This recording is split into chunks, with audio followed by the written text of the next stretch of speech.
Hello everyone and welcome back to science class. Today I wanted to talk about the oceans and how our oceans store carbon.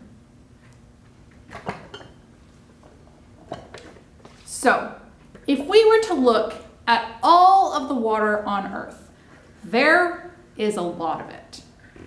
We have massive oceans. We have the Pacific Ocean, we have the Atlantic Ocean, we have the Indian Ocean, and we have the Arctic Ocean up here. Now, as I've mentioned in a previous video where we talked about the carbon cycle, we know that the oceans actually contain dissolved carbon dioxide. Now, what I didn't really go into was the specifics on how the carbon kind of cycles through the oceans. Now, we know that the ocean exchanges carbon dioxide with the atmosphere. But carbon doesn't just exist as carbon dioxide in the oceans. You see, carbon dioxide actually reacts with the seawater to form what we call carbonic acid. Now, carbonic acid, when it's in solution, is actually going to separate into two ions, hydrogen ion and a carbonate ion.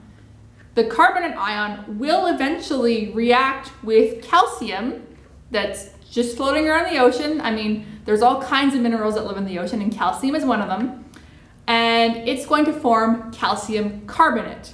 And this is the material that a lot of shelled creatures use to make their shells, like mollusks and clams. Some of the dissolved carbon dioxide doesn't react with the water. In fact, it will be absorbed and transformed into energy by phytoplankton and other sea plant life matter. The oceans are not just vast, but they're also deep.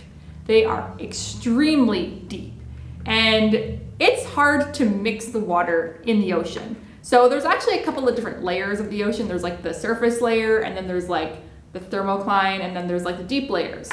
So the top layer has a lot of dissolved carbon and a lot of dissolved carbon dioxide, and it is mixed through the wind patterns. So we always have this constant circulation of carbon in the topmost layer of the ocean because of the winds. So we have dissolved carbon dioxide in the ocean, we have carbon that's stored in the animals and plants in the ocean, and we have carbon that's stored as calcium carbonate that are used by shelled animals. Now, I had mentioned that the phytoplankton that live in the ocean and other oceanic plants like kelp and seaweed, they use the dissolved carbon dioxide in the water as well as the sunlight that hits the water to make their own energy. Now, carbon is essential for all living things, so that means that all living things, including fish, sharks, dolphins, porpoises, whales, squid, crustaceans, anything like that, they need to be able to eat things to get their carbon so that they can, continue to grow and live. So they will eat the phytoplankton or they will eat the kelp, and the carbon will be transferred up the food chain. Eventually, these plants and animals will die, and when they do die, their bodies will sink to the bottom of the ocean. And this is where we have a lot of carbon stored. There's actually a ton of carbon stored at the bottom of the ocean, and that's because there's a lot of animals and plants that have existed in the ocean for millions and millions of years, and they all sink to the bottom. There's not a lot of mixing of the water that happens between the bottom of the ocean and the top of the ocean. So a lot of the carbon at the bottom of the ocean tends to stay there. So that's why we say that the ocean is a really good carbon sink, because it has a lot of carbon. It actually has more carbon than the atmosphere, believe it or not. We should be concerned about the ocean absorbing too much carbon dioxide. Remember how I said dissolved carbon dioxide reacts with seawater to form carbonic acid? Well, the ocean already manages to maintain its acidity level by, other chemical reactions and processes in the ocean.